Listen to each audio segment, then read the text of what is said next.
2024 లేదా 25లో డిగ్రీ లేదా బీటెక్ చదివారా? సాఫ్ట్‌వేర్ జాబ్ కోసం ఎదురు చూస్తున్నారా? అయితే కోడ్ జ్ఞాన్ 100 డేస్ కోర్సులో చేరండి, జాబ్ సాధించండి. హలో సుధీర్ చంద్ర గారు. హలో అండి. మనిషి 30 దాటిన తర్వాత ఎటువంటి రియాలిటీని యాక్సెప్ట్ చేసి ముందుకెళ్లాల్సినటువంటి అవసరం ఉంటుందంటారు? ఎందుకంటే కొంతమందికి చెప్తూ ఉంటారు ఇంట్లోనే 7 గడిదల వయసు వచ్చినా వాడికి ఏం అర్థం కావట్లేదు అని. బట్ 30 దాటింది అని అంటే మనల్ని మనం కాన్షియస్గా అలర్ట్ చేసుకోవాల్సినటువంటి అవసరం, అలారంలో పెట్టుకోవాల్సినటువంటి అవసరం చాలా ఉంటుంది. 30 దాటిన తర్వాత ఏ ఏ విషయాల మీద ఫోకస్డ్గా ఉండాలి? ఎందుకంటే ఇవి లైఫ్ స్కిల్స్ ఎక్కడ పడితే అక్కడ చెప్పరండి. ఇప్పుడు మీరు నేను కాబట్టి డిస్కస్ చేసుకుంటున్నాం, ప్రతి ఒక్కరికి అవసరం అది. సో కుదిరితే మీరు ఈ వీడియోని డౌన్లోడ్ చేసి పక్కన పెట్టుకొని ఉంచుకోండి. 200% నాగరాజు గారు, ఎందుకో చెప్తాను. 15 ఏళ్ళ కల్లా 10th రావాలి, 17 ఏళ్ళ కల్లా ఇంటర్ కంప్లీట్ చేయాలి, లేకుంటే ఈ వయసుకి ఇది చేయాలి, ఈ వయసుకి ఇంత చదువుకోవాలని చెప్పి అలా డిఫైన్ చేశారు. కానీ ఒక ఏజ్ దాటి ఉద్యోగం మొదలుపెట్టిన తర్వాత ఆ టైంలో ఏమేం చెయ్యాలి అని చెప్పి ఏ స్కూల్లో ఏ సిలబస్లో ఉంది ఎవరు నేర్పిన కూడా నేర్పారు. తర్వాత అయిపోయిన తర్వాత అరే నీకు తెలియదు ఈ మాత్రం అంటారు. ఎవరు చెప్పారు తెలియడానికి? ఈరోజు 30 ఏళ్ళ వయసు వచ్చినప్పుడు మ్యాండేటరీగా చేయాల్సిన పనులు, నెంబర్ కూడా బాగుంది కాబట్టి నేను 30 పనులు చెప్తానండి. 30 ఏజ్లో 30 పనులు మ్యాండేటరీగా చేయాలి. ఓకే, ఒకేసారి అన్ని పాయింట్స్ చెప్పడానికి వీలైతే మాత్రం కవర్ చేస్తాను, లేకుంటే ఓ పని చేద్దాం, ఈ వీడియోలో 15 పాయింట్స్ చెప్దాం. ఓకే, నెక్స్ట్ పార్ట్ 2లో వాళ్ళకి ఇంట్రెస్ట్ ఉంటే మాత్రం మిగతా 15 అప్పుడు చేస్తాను. ఎందుకంటే వాళ్ళకి అవసరం లేకుండా మనకెందుకు? అవును, ఓకేనా? సో కానీ ఖచ్చితంగా ఈ వీడియో మాత్రం ఆయన చెప్పినట్టు 30 దగ్గర అయ్యే వాళ్ళు, 30 ఏజ్ నుంచి ముందెళ్ళే వాళ్ళు అందరూ దీన్ని సేవ్ చేసి పెట్టుకోండి.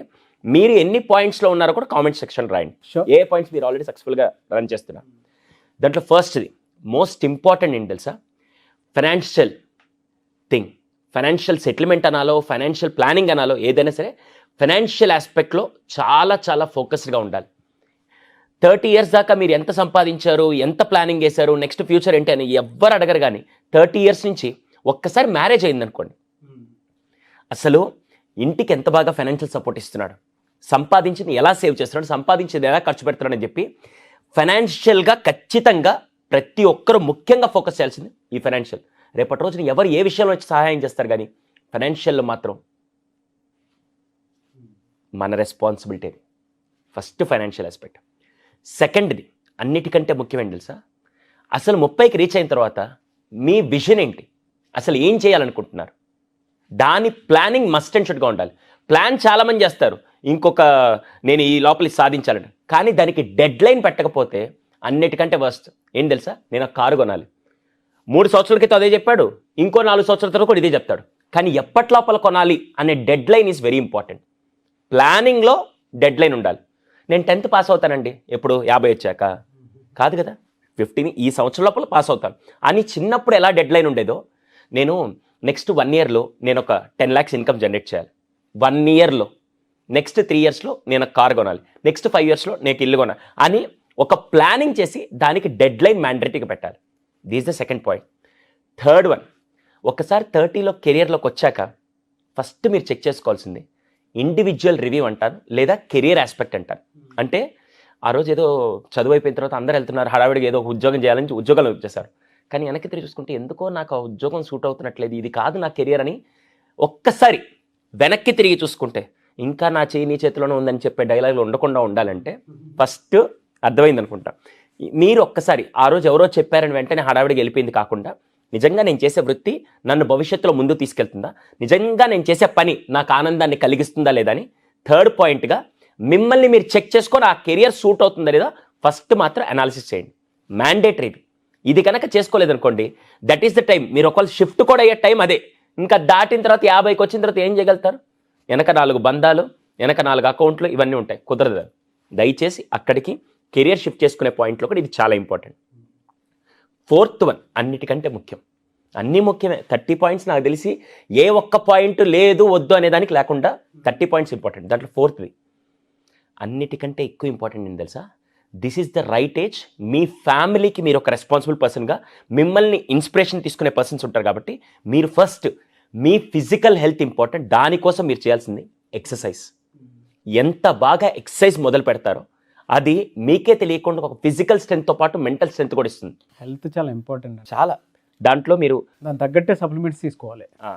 తీసుకునే విటమిన్స్ కానీ, తీసుకునే ఫుడ్ కానీ, తీసుకునే ప్రతిదీ కూడా జాగ్రత్తగా చేసుకుంటూ ఎక్సర్సైజ్ పూర్తిగా చేస్తే డెఫినెట్లీ అది మనకు ఒక మెంటల్ ఎబిలిటీ స్ట్రెంత్ డెవలప్ చేస్తుంది. చాలా చాలా ఎక్సర్సైజ్ చాలా అవసరం. 30 నుంచి ఎవరైనా సరే ఎక్సర్సైజ్ చేయమనే నేను పర్సనల్గా చాలా సజెస్ట్ చేస్తాను. ఖచ్చితంగా. అది 4th పాయింట్. 5th వెనకాల భారాలు ఉండకూడదు అంటారు కదా. ఆ భారం ఏంటంటే అప్పు అనేది ఉంటే మనిషిని బాగా నాశనం చేసేది ఏదైనా ఉంటే, మనిషి కుంగిపోయేది, మనిషి జీవితంలో ఎదక్కపోవడానికి జరిగే ఒకే ఒక్క సందర్భం ఏదైనా ఉంటే అప్పులు. కొన్నిసార్లు కుటుంబ అప్పులు కూడా ఉంటాయి. అవైనా తీర్చండి. మీరు తెలిసి తెలియక చేసిన అప్పులు ఉంటే అవి కూడా 30కి రాగానే మ్యాక్సిమం అప్పులు అనేది ఉండకూడదు. అది చాలా చాలా ఇంపార్టెంట్. చాలామంది జీవితంలో ఎదక్కపోవడానికి ఎందుకు కారణం తెలుసా? అరే నా స్తోమత 5 లక్షలు అయితే అక్కడ ఉండే అప్పు 25 లక్షలు, దాన్ని ఎప్పుడు తీర్చాలి నేను? ఇంక వీడి జీవితాంతం పని చేసుకుంటే కూడా అవ్వదు. అందుకని first as early as possible అప్పుని తీర్చే విధంగా ఫస్ట్ చూడండి. This is 6th point. 7th, పెళ్లి చేసి చూడు, ఇల్లు కట్టి చూడు. మనకంటూ ఒక ఇల్లు. రేపటి రోజున మనం ఉన్నా లేకున్నా ఏంట్రా వీళ్ళు ఎక్కడ ఉంటారంటే ఇద్దో నేను ఒక ఇల్లు కట్టాను. చాలామంది కొంతమంది ఫైనాన్షియల్ ఇల్లు కాకుండా చూడండి అని చెప్పి అంటారు. కానీ ఫస్ట్ నీకంటూ ఉండడానికి, నీదని చెప్పుకోవడానికి ఒక ఇల్లు వీలైనంత వరకు, అది చిన్న అపార్ట్మెంటో ఏదో ఒకటి, నీకంటూ ఒక ఇల్లు. ఈ 7th పాయింట్. ఈ 7 పాయింట్స్తో పాటు 8th ఏం తెలుసా? తెలిసి తెలియక కాలేజ్ అయిపోగానే, కాలేజ్ డేస్లో ఫ్రెండ్స్ వచ్చి మావా నువ్వు స్టార్ట్ చేద్దామని చెప్పగానే అప్పుడు కొన్ని లేనిపోని అలవాట్లు స్టార్ట్ అవుతాయి. అవును. దానివల్ల చాలా నష్టపోయిన సందర్భాలు కూడా ఉంటాయి. ఫైనాన్షియల్గా కానీ, పరువు పరంగా కానీ, క్యారెక్టర్ పరంగా కానీ, బిహేవియర్ పరంగా కానీ చాలా నష్టపోయి కూడా ఉంటారు. అటువంటి బ్యాడ్ హ్యాబిట్స్ ఏదైనా ఉంటే కట్ చేయడానికి దిస్ ఇస్ ద ఏజ్. ఎందుకంటే ఇప్పుడు మీకంటూ ఫ్యామిలీ రాబోతుంది. ఆ ఫ్యామిలీకి నువ్వు ఒక హెడ్ లాగా ఉన్నప్పుడు నిన్ను ఇన్స్పిరేషన్ తీసుకోవాలంటే ఆ బ్యాడ్ హ్యాబిట్స్ని కట్ చేయాల్సిన ఏజ్ కూడా 30.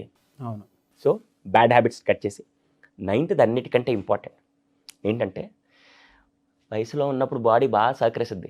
ఎన్ని వేసుకున్నా ఇది కడుపు గ్రైండర్ లాగా అన్నీ అరగబెట్టేస్తుంది, బాగానే ఉంటుంది. కానీ వయసు మీద పడినప్పుడు కూడా నేను ఇంకా వెళ్తా, బర్గర్ తింటా, బయట రోడ్డు మీద ఆయిల్ కాల్చే తింటా అంటే పోతారు. అందుకని ప్రశాంతంగా ఇంట్లో వండుకొని తినండి. అన్నిటికంటే ముఖ్యం. రోజు వెళ్ళి తింటే ఈ మిషన్ కూడా చెడిపోతుంది. అందుకని ఇంట్లో వండుకొని తినండి. ఇప్పటికీ నేను దాంట్లో లక్కీ అని చెప్తాను. నేను వచ్చినప్పుడల్లా నా క్యారేజ్ ఎక్కడ బయట తిన్నా, నా క్యారేజ్ మా ఆవిడ చేసిస్తే ఇంట్లో. ఎందుకంటే హెల్తీ ఫుడ్ కోసం. ప్రతిరోజు బయట నేను ఇప్పుడు ట్రావెలింగ్కి వెళ్ళినప్పుడు కొన్ని సందర్భాల్లో ఇంకా నా చేతిలో ఉండదు కాబట్టి ఖచ్చితంగా చేస్తాను. కానీ అవకాశం ఉన్నప్పుడల్లా ఇంట్లో తినడం వల్ల చాలా మంచిది. దాంతోపాటు నెక్స్ట్ పాయింట్ 10th. మీరు ఎప్పుడైనా బ్యాచిలర్స్ కానీ కొంతమంది చూసారనుకో, వాళ్ళ ఇంట్లో వస్తువులు ఉంటాయి. ఏముంటాయి తెలుసా? ఆమ్లెట్ వేసుకునే దానికి ఒక పెను, అన్నం వండుకొని చిన్న గిన్నె, అంతే, ఇంకేం ఉండదు. కానీ 30 ఏజ్కి వచ్చాక కిచెన్ని బాగా పెట్టుకునే విధంగా కిచెన్ ఐటమ్స్ కొనండి. ఎందుకు సార్ అంటే, వంట చేసుకోవాలంటే నీకు ఆ ఎన్వైరన్మెంట్తో పాటు దాని డిషెస్ ఈ సపోర్ట్ అంతా కావాలి. ఇది కూడా ఒక కీ పాయింట్. 30లో ముఖ్యంగా చేయాల్సింది ఇది కూడా ఒక కీ పాయింట్. చాలామంది అనుకుంటారు ఇది కూడా పెద్ద పాయింటేనా అని. కానీ యాక్చువల్గా మాట్లాడాలంటే కిచెన్లో ఎప్పుడైతే మనం వెళ్ళినప్పుడు నాకు అన్ని ఐటమ్స్, దానికి కావాల్సిన వస్తువులన్నీ ఉంటే ఆటోమేటిక్గా చేయాలని తప్పన ఉంటుంది. అదే మాడిపోయిన పెను ఒకటి పెట్టుకొని, అదే గిన్నె ఒకటి పెట్టుకొని రోజు దీంట్లో రైస్ పెట్టుకుంటారు. అదేదో సినిమాలో వాడు చెప్తారు సార్, నువ్వు రైస్ పెట్టి నేను కర్రీస్ తీసుకొస్తా అని చెప్పి. అలాగే అయిపోద్ది మన బతుకు. ఫస్ట్ కిచెన్కి కావాల్సిన గ్రాసరీస్ కానీ, కావాల్సిన పాత్రలు ఇవన్నీ కొని పెట్టుకుంటే మీకే తెలియకుండా చెయ్యాలి, చూసుకోవాలి నా హెల్తీ అని చెప్పి అనిపించే విధంగా ఉంటుంది. సో అందుకని this is the 10th point. 11th వచ్చేసరికి మీ గురించి మీరు తెలుసుకోండి. ఫస్ట్ మోస్ట్ ఇంపార్టెంట్, మీ గురించి మీరు తెలుసుకోండి. అసలు నాకేమి ఇష్టం, ఏమేమి ఉన్నాయి నా దగ్గర, ఇప్పుడు ప్రస్తుతానికి నీడ్స్ ఏమున్నాయి, ఏమేమి ఫుల్ఫిల్ చేసుకోవాలని చెప్పి ప్రతిదీ మీ గురించి మీరు పూర్తిగా తెలుసుకుంటే మీ లైఫ్ పార్ట్నర్తో ఎలా కనెక్ట్ అవ్వాలి, మీ ఫ్రెండ్స్తో ఎలా కనెక్ట్ అవ్వాలి, నా లిమిటేషన్స్ ఏంటి, నా బౌండరీస్ ఏంటి, ఎంత దూరం వెళ్ళగలుగుతాను, ఎంత దూరం వెళ్ళకూడదు అనే ప్రతి ఒక్కటి, మీ బౌండరీ ఏంటి, మీ లిమిటేషన్ ఏంటి అంతా కూడా నో యువర్ సెల్ఫ్. నీ గురించి నువ్వు తెలుసుకోవాల్సిన టైం అది. చిన్నప్పుడు తెలుసుకుంటే ఏమవుద్ది, నాకు కుర్రతనం కదా ఎంజాయ్ చేద్దాం అని చెప్పి అనిపిస్తుంది. కానీ ఈ టైంలో ఎంజాయ్ కాదు. నేను యాక్చువల్గా లేట్ నైట్ ఇంటికి రాకూడదు, ఒక బౌండరీ. వచ్చిందంతా తీసుకెళ్ళి ఖర్చు పెట్టకూడదు, ఒక బౌండరీ. అప్పుడు that is the right time. నా లిమిటేషన్స్ ఏంటి, నేనేంటి, నా వ్యక్తిత్వం ఏంటి, నేను ఎలా ఉంటే బయట వాళ్ళకి అది ఎఫెక్ట్ అవ్వదు, నేను ఎలా ఉంటే ఇంట్లో వాళ్ళకి బాగుంటానని చెప్పి ప్రతి ఒక్కటి తెలుసుకోవాల్సిన టైం 30. అందుకే no your self. 11th point. 12th మనం ఏం చేస్తామంటే, నేను అంబానీ లాగా ఉంటే బాగుండేది, నేను అదాని లాగా ఉంటే బాగుండేది, నేను వాళ్ళలాగా, ఒరే నువ్వు ఇలాగా ఉండకపోతే చచ్చిపోతావు, నువ్వు ఫస్ట్ నీలాగా నువ్వు ఉండు. అవునా? వీలైనంత వరకు తక్కువ కంపేర్ చేసుకునేదని చూడండి. చాలామంది చేసి తప్పు ఏంటంటే, వాడు చూడు అసలు ఇల్లు కట్టేసుకున్నాడు, వాడు కారు, ఆ బతికేంది ఎట్లుందనగానే ఇంకా పక్కన వాళ్ళ మిస్సెస్ ఉందనుకో, అవును నీ బతికెట్టే తెల్లని నా ఎప్పుడు కూడా నీ స్టాండర్డ్ ఏంటి, నువ్వు నెక్స్ట్ ఎలా చేయగలుగుతావు, ఎంత సంపాదించ అని మ్యాక్సిమం బయట ఎక్కువ కంపేర్ చేసుకుంటే నీ జీవితాన్ని మాత్రం అక్కడ నాశనం చేసుకోవద్దు. నీ పొటెన్షియల్ ఏంటి, నీ క్యాలిబర్ ఏంటి, ఎంత చేయగలుగుతావు, ఎలా చేయాలనే ప్లానింగ్ ఉండడం వేరు, కానీ ఎంతసేపు కంపేర్ చేసుకుంటే నిన్ను నువ్వు మాత్రం అక్కడ కిల్ చేసుకోవద్దు. This most important. కంపారిజన్లో చాలామంది దెబ్బతింటుంటారు. This the 12th point. Next 13th point. మనం సార్ ఆ రోజు అలా చేస్తుంటే బాగుంది, అనవసరంగా అవకాశం వదిలేసి వచ్చేసాను, అనవసరంగా నా జీవితంలో సాధించలేకపోయానని చెప్పి గతాన్ని తలుచుకొని ఏదో కోల్పోయానని చెప్పి మాత్రం రెగ్రెట్ ఫీల్తో మాత్రం ఉండకండి. అది ఏదైనా సరే, చిన్న విషయాలకి చాలామంది ఏమంటారంటే ఆ రోజు మా నాన్న చూపించిన ఉద్యోగం చేస్తుంటే బాగుండేదిరా, ఆ రోజు వాళ్ళని పెళ్లి చేసుకుంటే బాగుండేదిరా, ఆ రోజు అని చెప్పి నీ బతుకుని ఇక్కడ వదిలేసి ఆ రోజుకి వెళ్ళిపోతే మాత్రం జీవితాంతం బాధపడుతుంటాం. వీలైనంత వరకు ఆ రెగ్రెట్ ఫీలింగ్ని తగ్గించుకుంటూ రండి. చాలామందికి ఈ ఫీలింగ్ ఉంటుంది, ఆ రోజు ఆ కోర్స్ చదువుంటే బాగుంది, మా నాన్న చెప్పినా వినలేదు, అయిపోయింది ఇప్పుడు ఎందుకు. సో రెగ్రెట్ ఫీల్ మాత్రం ఎక్కువ అవ్వద్దు. 200% ఇది చాలా చాలా important. Next most valuable point. ముందంతా ఫ్రెండ్స్తో గొడవ పెట్టుకోండి, పెద్ద విషయం కాదు, లేకుంటే చిన్న చిన్న ఇంట్లో ఇష్యూస్ అవన్నీ పెద్ద విషయం కాదు, కానీ ఇప్పటి నుంచి నీ లైఫ్లోకి వచ్చే ప్రతి రిలేషన్ కూడా, వైఫ్ కానీ, హస్బెండ్ కానీ, ఫ్రెండ్స్ కానీ, బాస్ కానీ, ఎవరైనా సరే రిలేషన్షిప్ అనేది చాలా ఇంపార్టెంట్. అందులో పార్ట్నర్తో మెయింటైన్ చేసే రిలేషన్షిప్ చాలా చాలా సీరియస్ తీసుకోవాలి. ఏముంది పెద్ద విషయం కాదు, హట్ చేద్దాం, ఇలా బిహేవ్ చేద్దాం ఉండకూడదు. చాలా మెచ్యూర్డ్గా రిలేషన్షిప్ని చాలా సీరియస్గా తీసుకొని, that is the crucial age where you can build, where you can spoil your life. Okay, చాలా చాలా important. 14 last 15th point part 1లో చెప్తున్నాను, మళ్ళీ 16th నుంచి 30 వరకు పార్ట్ 2లో చెప్తాను. ఓకే, ఇది అన్నిటికంటే ముఖ్యమైన తెలుసా. చిన్నప్పుడు పెద్దగా దీని గురించి పట్టించుకోవాల్సి అవసరం, కానీ 30 నుంచి మాత్రం ప్రతి సంవత్సరం వీలైతే ప్రతి 6 నెలలకి physical medical checkup is very important. చాలామంది దీన్ని నెగ్లెక్ట్ చేసి ఇప్పుడు ఈ మధ్యలో మీరు చూసారంటే 25 years లోపలే కార్డియాక్ అరెస్ట్లు, క్యాన్సర్స్ ఎఫెక్ట్ అవుతున్నాయి.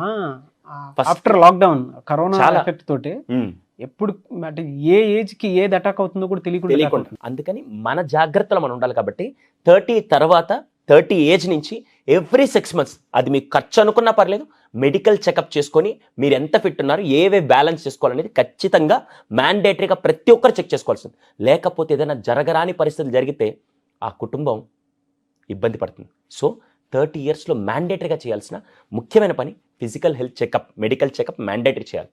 ఇది ఫస్ట్ ఫేజ్లో ఉండే 15 points. Second phase Baahubali part 2 లాగా ఉంటుంది. డెఫినెట్గా అండి. సో ఎవరికైనా కావాలి అనుకుంటే ఇంకొక 15 points మీకు కావాలి, కింద కామెంట్ బాక్స్లో పోస్ట్ చేయండి, డెఫినెట్గా దాని మీద చేస్తాం. థ్యాంక్ యూ అండి, thank you so much Sudheer sir. Thank you అండి.